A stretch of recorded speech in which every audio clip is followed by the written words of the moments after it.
Welcome back students. हम type of hybridisation के बारे में पढ़ रहे थे, तो कुछ एग्जाम्पल लेते हैं और हाइब्रिडाइजेशन की टाइप समझते हैं।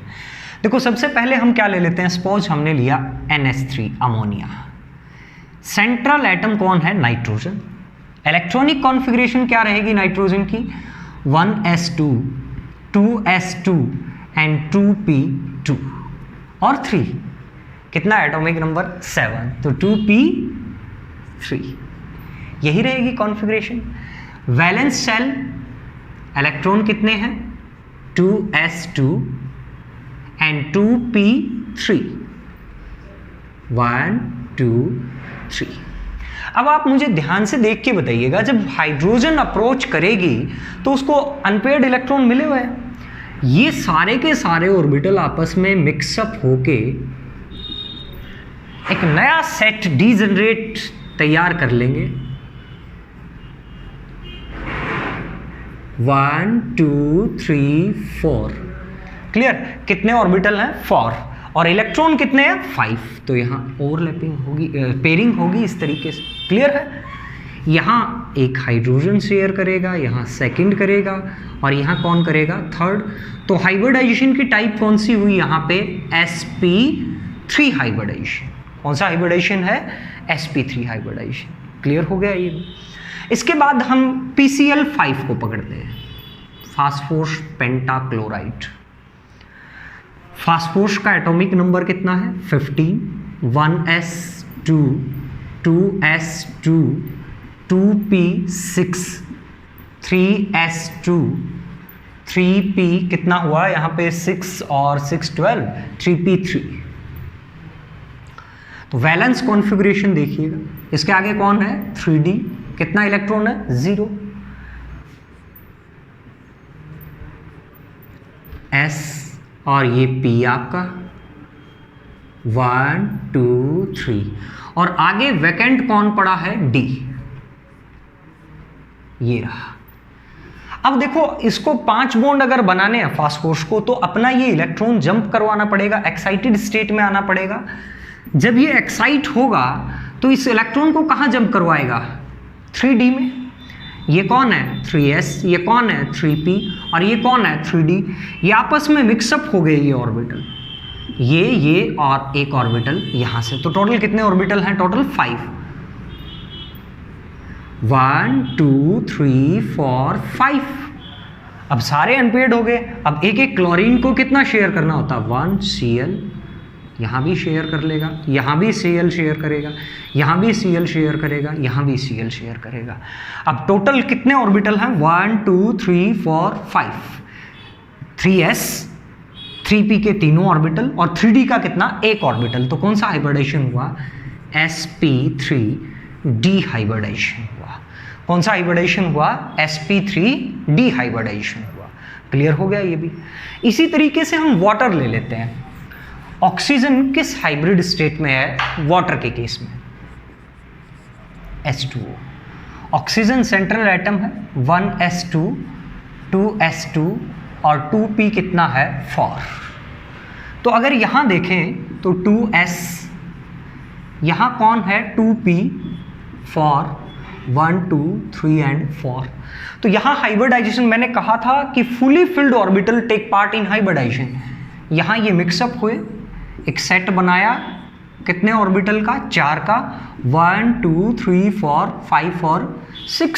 क्लियर है ये दोनों क्या है? Lone pair. ये भी क्या है? Lone pair. यहां हाइड्रोजन से शेयर किया और यहां भी किससे शेयर किया? हाइड्रोजन से। तो एक्चुअल हाइब्रिडाइजेशन कौन सा हुआ? sp3 hybridisation. क्लियर है? इसके बाद अब देखो, ये थी टाइप ऑफ हाइब्रिडाइजेशन। sp कब होगा, sp2 कब होगा, sp3 कब होगा। कुछ थोड़े और बड़े जैसे ऑर्गेनिक कंपाउंड्स की बात कर लेते हैं। जैसे मैंने ले लिया sponge ethene, CH2 double bond CH2। Clear है? इथीन के केस में कार्बन दोनों है, carbon carbon, 1s2 2s2 and 2p2, 1s2 2s2 and 2p2। ये सिचुएशन है। सिर्फ यही वैलेंस शेल है, आपको पता है। ग्राउंड स्टेट में कुछ ऐसे हैं, ऐसे है ना, 1 2 ऐसे। जब आप एक्साइटेड में ले जाते हो तो कुछ ऐसे हो जाते हैं ना। ये तभी होते होंगे ना जब इनकी क्या होती है, मिक्सिंग होती है। ये बात हम डिस्कस करेंगे। चलो इनको सीधा मैं एक्साइटेड स्टेट में लिखता हूं। हो गया एक्साइटेड स्टेट में। अब आपको पता है कार्बन कार्बन के बीच में एक कैसा बॉन्ड है, सिग्मा। क्लियर? दो हाइड्रोजन से शेयर कर रखे हैं दोनों ने, H sigma sigma, H sigma sigma, और एक कैसा बॉन्ड बना रखा है, पाई बॉन्ड। आपको दिखाई दे रहा है डबल बॉन्ड में एक सिग्मा है और एक कैसा है, पाई। आपको अच्छे से पता है जब हमने ऑर्बिटल स्ट्रक्चर किया था तो ऐसे साइड वाइज ओवरलैपिंग हुई थी और एक कैसे थी, एंड टू एंड ओवरलैपिंग थी, ये वाली ओवरलैपिंग थी। क्लियर? पाई बॉन्ड हाइब्रिडाइजेशन का हिस्सा नहीं होता तो यहाँ पे एक S और दो P, मींस यहाँ ये कार्बन कौन सी हाइब्रिड स्टेट में है, sp2 हाइब्रिड स्टेट में है। और जब ये कार्बन क्या था, CH4 था, तो सारे सिग्मा बॉन्ड थे कौन सी हाइब्रिड स्टेट में था, sp3। और यही carbon CH triple bond CH में जाएगा, मींस एक सिग्मा और दो कैसे बॉन्ड है यहाँ पे, पाई, तो ये कौन सी हाइब्रिड स्टेट में आ जाएगा, sp हाइब्रिडाइजेशन में आ जाएगा। कौन सी हाइब्रिड स्टेट में आ जाएगा, sp, because pi bond don't take part in hybridization. वैसे ऐसे भी काउंट कर लेते हैं, कुछ बच्चे ऐसे ट्रिक बना लेते हैं, जैसे H और H, तो ये सिग्मा, ये पाई, ये सिग्मा, तो सिग्मा ऑर्बिटल इसके पास कितने हैं, टोटल 2, इसके भी कितने हैं, 2, तो मींस 2 का मतलब कौन सा हाइब्रिडाइजेशन, sp। भाई 2 हाइब्रिड ऑर्बिटल तो किसमें होते हैं, sp में, इसमें भी कितने हैं, sp। ऐसे ही कुछ बच्चे ऐसे ट्रिक लगा लेते हैं, CH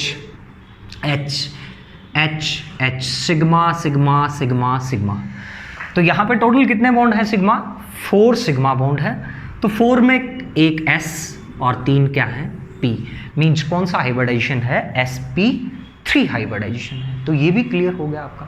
अब बात आती है कि हम एग्जाम में नेसेसरीली इस पे क्वेश्चन आता है हाइब्रिडाइजेशन पे, और अचानक जब क्वेश्चन आता है ऑब्जेक्टिव तो हम कंफ्यूज हो जाते हैं, तो किस तरीके से टैकल करें इस क्वेश्चन को। सपोज अब अचानक आ गया आप पे, मैंने क्वेश्चन फेंक दिया कि आप अमोनिया में नाइट्रोजन की हाइब्रिड स्टेट बताइएगा, तो आप फटाक से क्या करना है, नाइट्रोजन के वैलेंस इलेक्ट्रॉन लिखने हैं। क्या लिखने हैं, वैलेंस इलेक्ट्रॉन। नाइट्रोजन के वैलेंस इलेक्ट्रॉन कितने हैं, जल्दी बताइएगा, 5, प्लस जितने भी एटम हैं उन सब के वैलेंस इलेक्ट्रॉन लिखते जाओ, कितने हैं, 1 + 1 + 1, टोटल कितने हो गए हैं, 8। अगर इन सब का सम 8 या 8 से कम रहता है तो 2 से डिवाइड कर दो, और 8 से ज़्यादा जाता है तो 8 से डिवाइड कर दो। पहले 8 है तो हम कितने से डिवाइड करेंगे, 2 से। कितना आया, 4 हाइब्रिड ऑर्बिटल किस में होते हैं, sp3 हाइब्रिडाइजेशन में होते हैं। बिल्कुल इजी। इसी तरीके से आपको मैंने बोला कि आप CH4 में हाइब्रिड स्टेट निकालिएगा कार्बन की, आपने वही काम किया, वैलेंस इलेक्ट्रॉन चेक किए, कार्बन के कितने, 4 + 1 + 1 + 1 एंड 1, तो टोटल कितना हो गया आपका, 8 या 8 से कम आए तो कितने से डिवाइड करना है, 2 से। कितना आया, 4 का मतलब यहाँ कार्बन कौन सी हाइब्रिड स्टेट में था, sp3। ऐसे ही आप SF6 में निकाल सकते हो, सल्फर हेक्साफ्लोराइड। सल्फर की वैलेंस में कितने इलेक्ट्रॉन होते हैं, आसानी से याद रहते होंगे, ऑक्सीजन का भाई है, कितने होंगे, 6। फ्लोरीन के पास कितने, 7 × 6, तो कितने हो गए टोटल, 6, और फ्लोरीन के 7 है तो कितना हुआ टोटल, 48। कितना हुआ टोटल, 48। तो जब 48 हो गया तो आप कितने से डिवाइड करोगे, 8 से डिवाइड करोगे। कितना हुआ, 6। कितना हुआ, 6। अब 6 में कितने ऑर्बिटल होंगे, एक S, 3 P और 2 D। कौन सा हाइब्रिडाइजेशन होगा, sp3d2 हाइब्रिडाइजेशन होगा। ऐसे ही आप PCl5 में निकाल सकते हो। फास्फोरस की वैलेंस में कितने इलेक्ट्रॉन है, 5। क्लोरीन की वैलेंस में कितने हैं, 7। इन 2 में कितने क्लोरीन है, 5, तो टोटल वैलेंस इलेक्ट्रॉन कितना हुआ, कितने से डिवाइड करना पड़ेगा, 8 से। क्या आया, 5 मींस कितने हाइब्रिड ऑर्बिटल, 5 में एक S, 3p और एक d, कौन सा हाइब्रिडाइजेशन, sp3d हाइब्रिडाइजेशन। तो आप चुटकियों में आपके सामने जो भी हाइब्रिडाइजेशन आएगा उसको निकाल सकते हो। हाँ, आपको प्रॉब्लम होएगी, कहाँ पे प्रॉब्लम होगी, जब आपके पास लॉन पेयर का डिस्कशन आएगा। ये ऐसे मॉलिक्यूल ले रखे थे जिनमें लॉन पेयर नहीं था, मैं कुछ ऐसे केस लेता हूँ जिनमें लॉन पेयर होगा, तो वहाँ आपको थोड़ी प्रॉब्लम आएगी सॉर्ट आउट करने में। तो कुछ ऐसे एग्जाम्पल लेते हैं जिनमें लॉन पेयर प्रेजेंट है, और वहां क्या प्रॉब्लम आएगी, वो लोन पेयर रहेगा। देखो हमने एग्जांपल ले लिया SF4। अब हमें पता है, अगर हमें इसकी स्ट्रक्चर ध्यान में है तो ये लोन पेयर है, सिंगल बॉन्ड F है, सिंगल बॉन्ड F है, सिंगल बॉन्ड F है और सिंगल बॉन्ड F है, पता है ना।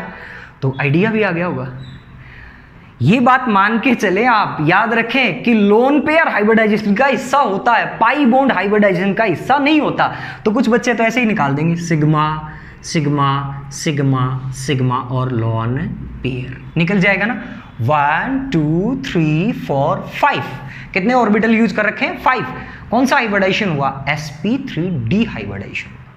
बट कुछ बच्चे ऐसे भी करेंगे कि सल्फर की वैलेंस में कितने इलेक्ट्रॉन है, 6, फ्लोरीन के कितने हैं, 7, कितने फ्लोरीन है, 4 है ना, 4। तो 7 का 4 गुना कितना होता है, 28, और 6 कितने होते हैं टोटल, 34। अब 34 को आप कितने से डिवाइड करेंगे, 8 से। अब 8 से आप डिवाइड करेंगे, कितने पे गया, 4 पे, नीचे बच गया ना कितना, 2। अब समझ आया कि ये 2 क्या है, लॉन पेयर। अब इसको फर्दर 2 से डिवाइड कर दो, क्योंकि ये एज इट इज रहने वाला है। कितना आ गया, 1। तो 4 + 1 टोटल कितना हो गया, 5। मींस कौन सा हाइब्रिडाइजेशन हुआ, sp3d हाइब्रिडाइजेशन। मतलब आपको समझ आ गया कि अगर जिनके पास लोन पेयर होते हैं तो उनमें 8 या 2 से डिवाइड करेंगे तो कुछ ना कुछ रिमाइंडर रहेगा, बचेगा कुछ ना कुछ। उसको बचेगा क्या, वो लोन पेयर ही बचेगा। जैसे मैंने सपोज आपको दे दिया ClF3, इसमें क्लोरीन का हाइब्रिडाइजेशन पूछा मैंने आपसे। तो क्लोरीन की वैलेंस में कितने इलेक्ट्रॉन है, 7। फ्लोरीन के कितने हैं, 7। कितने फ्लोरीन है, 3। तो टोटल कितना आया आपके पास, 28। कितने से डिवाइड करोगे, 8 से। तो एक बार करना, 28 8 कितना आया, 3। कितना बच गया, 4। अब आपको समझ आ गया कि क्लोरीन की वैलेंस में टोटल कितने इलेक्ट्रॉन थे, 7। 7 में से कितने यूज कर रखे हैं उसने, 3। तो बाकी क्या है, लॉन पेयर। अब समझ आ गया ना। तो 4 को फर्दर आप कितने से डिवाइड कर लेंगे, 2 से। कितना आ जाएगा, 2 और 3 दोनों को प्लस कर देंगे, कितना आ जाएगा, 5। मीन्स हाइब्रिडाइजेशन क्या होगा, sp3d हाइब्रिडाइजेशन होगा। तो ये क्लियर हो गया होगा आपको, हाइब्रिडाइजेशन निकालना बड़ा इजी वे से क्लियर है। तो और फर्दर मोर प्रैक्टिस करेंगे, आपके पास जितने भी कंपाउंड आते हैं, फिर उसके बाद कॉम्प्लेक्स कंपाउंड का डिस्कशन करेंगे हम क्लास 12th में। क्लियर है ये बातें, थैंक यू।